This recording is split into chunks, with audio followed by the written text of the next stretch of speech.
So, what if I told you that a single, ancient theological idea is secretly shaping our modern world? Everything from climate policy all the way to the risk of global war.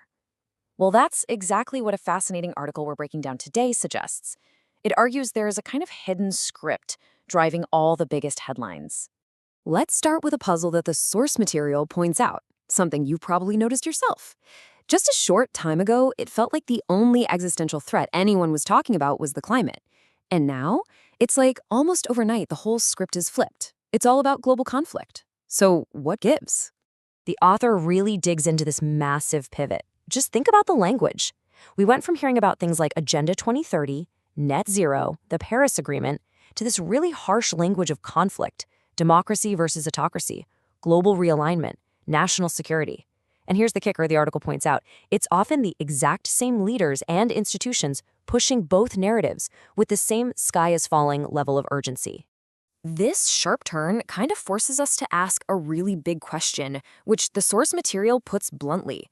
If the so-called existential threat can be swapped out so easily, what deeper story is actually running the show here? Well, to find the answer, the article argues we have to look past all the surface-level politics and dig into something much deeper. Eschatology. Yeah, it's a big word, but don't worry, it's basically just a fancy term for stories about the end of the world. So, an eschaton isn't just some religious doomsday prophecy. The source actually brings in the psychologist Carl Jung to frame it as a powerful psychological force. Think of it like a grand narrative about history's final purpose. And that grand narrative ends up shaping how entire civilizations see their own meaning and their future. And the article connects these big end-of-history narratives right back to the bedrock of Western society, that shared moral architecture we often call Judeo-Christian ethics, which comes from the Old and New Testaments. You know the ones: the sanctity of life, the 10 Commandments, the Golden Rule. These ideas form this common heritage. But, and this is a huge but that the source points out, there's a critical, often overlooked split right inside this tradition, a fundamental disagreement about the end of history itself. Okay, let's really dive into this, because according to the author, this is it. This is the key to the whole puzzle. This massive divergence in worldviews all hinges on a single, powerful, and, rarely discussed theological concept. This concept actually comes from a short, kind of mysterious passage in the Apostle Paul's second letter to the Thessalonians. And believe it or not, it's an idea that has been echoing through political philosophy for centuries. The term itself is Greek, and according to the source, if you can understand this one term, you can unlock 2,000 years of political thinking about power, order, and chaos. The Katechon. It literally just means the restrainer. It's a force, an entity, a power. Something that holds back lawlessness, delays the end of the world, and allows history to continue.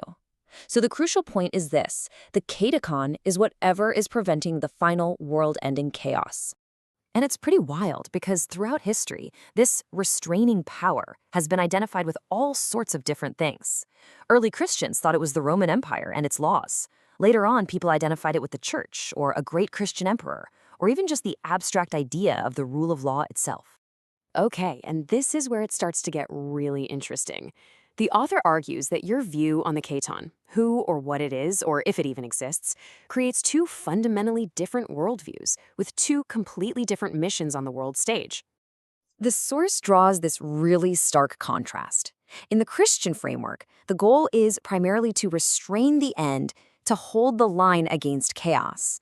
But then you have the Jewish framework, where the focus isn't on delaying an end, but on actively preparing for a redemptive one to perfect the world for the Messiah's arrival. And this is a great illustration of how this all plays out. For traditional Judaism, the restrainer is the divine covenant itself.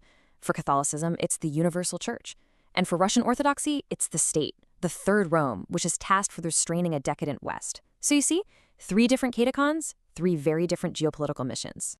And the author's whole point is that these theological differences are not just academic. No, they have profound, real-world consequences. This stuff shapes how nations see their role on the world stage and what they are willing to fight for. This is where it all comes together. This is where this abstract theology comes crashing directly into our modern headlines, influencing everything from military strategy to political rhetoric.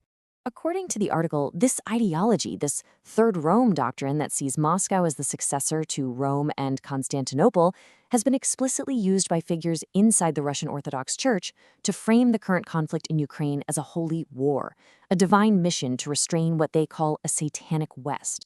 And if you think that's intense, it gets even more so. The source points to a recent interview with a prominent Russian political scientist, Sergei Kraganov, who essentially described Russia's nuclear arsenal as, get this, a modern-day Katechon, a divine gift meant to restrain Western power by restoring fear. It's a lot. So the article concludes that what we're really seeing today is multiple world powers all acting as if they are the true force holding back global chaos. You've got Russia with its Third Rome idea, Washington with its rules-based order, Rome with its global mediation. They're all, in their own way, competing for the status of Katechon. And this really is the author's ultimate argument. In a world that's become more and more secular, the role of the ultimate restrainer is basically up for grabs. And when a society no longer agrees on a transcendent source of order, political powers rush in to fill that void. And this turns geopolitics into a battle of competing saviors. And that leaves us with one final provocative thought to chew on. If these deep, often unconscious theological scripts are what's really driving world events, what happens when nations find themselves fighting a holy war they don't even know they're in? Thank you for joining this explainer.